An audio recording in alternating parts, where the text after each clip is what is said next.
This is the story of Seo-jun, where he grew stronger by farming and evolving his pets by giving them his special juice, making them thick. Thick. What the?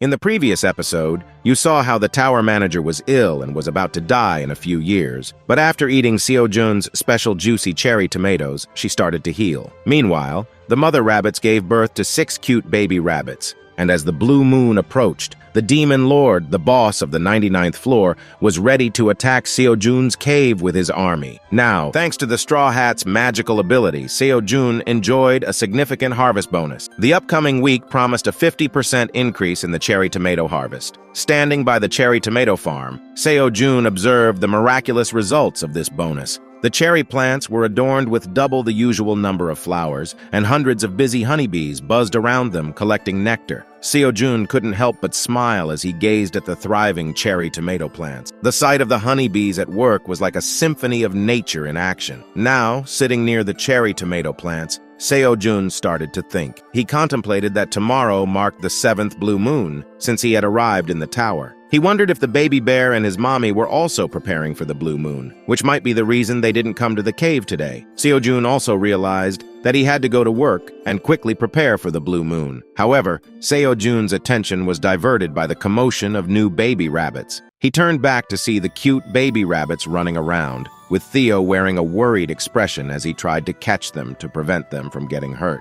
Theo managed to catch one of the baby rabbits that was nibbling on a half-eaten fish. He scolded the little one, explaining that the fish was dirty and not suitable for them to eat. The baby rabbits, of course, couldn't understand his words and continued their innocent exploration. Next, the baby rabbits attempted to approach the campfire. Another potential danger, Leo once again intervened. He scooped up the little rabbits and warned them about the fire. Frustrated, Theo gathered all the baby rabbits, holding one in his hand, another on his back, and one more in his other hand, gently scolding them all. Theo stressed that everything around them was too dangerous for the baby rabbits and that they needed to stay close to Uncle Theo. However, the baby rabbits, in their adorable innocence, remained clueless. Before we proceed, today's goal is 7K likes. Please like and subscribe to the channel to show your support. Thank you. Let's continue. Observing Theo's caring and protective nature towards the baby rabbits, Seo-jun couldn't help but smile warmly. He never expected that Theo would become such a wonderful guardian for the little ones. While Theo continued to pick up the adventurous baby rabbits and place them on his cape, Seo-jun approached him. With genuine affection in his voice, Seo-jun asked Theo how he was faring as Uncle Theo to the baby rabbits and as the sales cat. Theo, a bit tired from all the baby rabbit wrangling, admitted that he was quite exhausted. The mother and father rabbits were very happy, watching how Theo was taking care of their babies. Theo then placed his hand proudly on his chest and declared that despite the exhaustion, he was thoroughly enjoying his role as the cool Uncle Theo. Seo-jun couldn't help but let out a slight chuckle at Theo's response. As Seo-jun turned back, the husband rabbit and the wife rabbit gave him a thumbs up very happily. Seo-jun returned the thumbs up with a smirking smile, indicating that they had successfully made Theo take care of the baby rabbits, freeing themselves from this responsibility. Theo, with all the baby rabbits now on his back, expressed his excitement at taking them on a grand adventure. He encouraged the little ones to hold on tight as they embarked on their journey. The baby rabbits clung to Theo, their tiny faces filled with pure joy. As Theo prepared to set off on this exciting adventure with his small companions, Seo-jun shouted from behind, reminding him to return before dinner. The scene shifted to the grand castle of our honeybee colony. Here the workers were diligently sealing the windows of the castle to keep out the influence of the upcoming blue moon. The rabbits too were one by one closing the entrances to their caves and retreating to the safety of their underground dwelling. Seo-jun, sitting on the ground nearby, began to unpack his bag. He too was all set for the impending blue moon. As he went about his preparations, he couldn't help but notice Theo attempting to enter his own bag. A curious expression crossed Seo-jun's face, and he asked Theo what he was up to. Theo,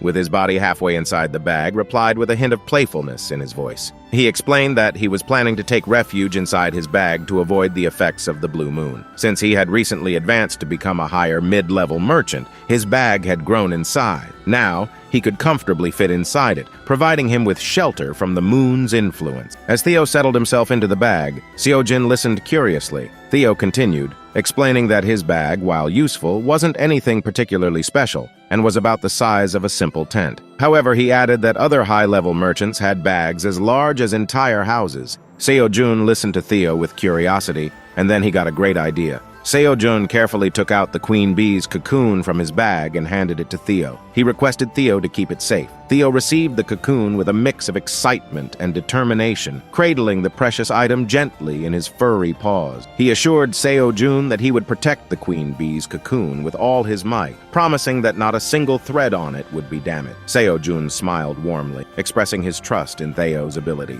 As the blue moon slowly began its ascent, casting an otherworldly blue hue across the landscape, Seo-jun found himself gazing up at the sky. He couldn't help but wonder about the well-being of the baby bear and its mother during this unusual night. However, their thoughts were soon interrupted by an unexpected event. The ground beneath them began to tremble. Seo-jun swiftly placed the ear cups made of onion leaves over his ears, his face etched with concern. The vibrations from the shaking ground were accompanied by increasingly loud screams that pierced through the night. The sheer volume of the noise threatened to overwhelm Seo-jun, and he clutched his ears tightly, fearing they might burst from the intensity of the sound. It seemed as though something extraordinary and potentially perilous was unfolding outside the cave. After what seemed like an eternity, the deafening noise finally ceased, leaving a bewildered Seo-jun to ponder its origin. It had resembled the cry of a cow, but that raised a peculiar question. Were there cows on the 9th floor? Such thoughts swirled in his mind, but soon his attention was drawn to the cherry tomato plants.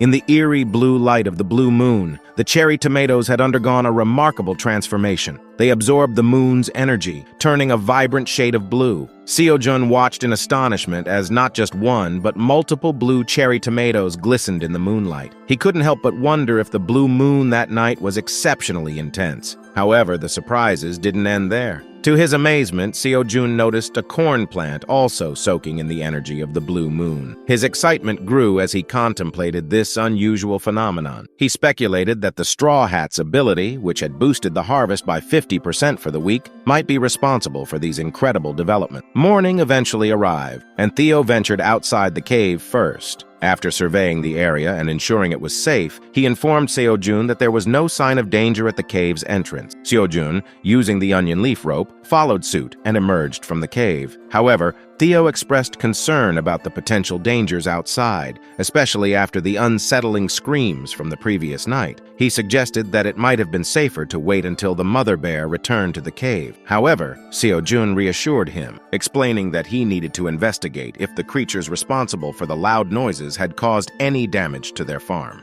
Theo firmly clung to Seo-jun's legs, insisting that he would accompany him. He respectfully addressed Seo-jun as chairman. Seo-jun, with a warm smile, expressed his gratitude to Theo, referring to him as Sales Cat Theo. Outside the cave, the scene was far from pleasant. Their farm had been torn apart, leaving large mounds of dirt scattered around as if someone had used heavy machinery to dig extensive holes. But then Seo-jun noticed something, a large footprint of a monster about 7 meters in size, and after careful examination, concluded that the footprints resembled those of a large cow. He approached one of the massive dirt piles and marveled at the immense strength required to dig and form such a mound. As Seo-jun inspected the area, he noticed something that left him in shock. He sprinted toward one of the dirt piles and began to climb it energetically. Theo, bewildered by Seo-jun's actions, inquired about his intentions. Seo-jun, a handful of dirt in his hands and a look of pure happiness on his face, explained that the soil had a different texture from the usual barren ground.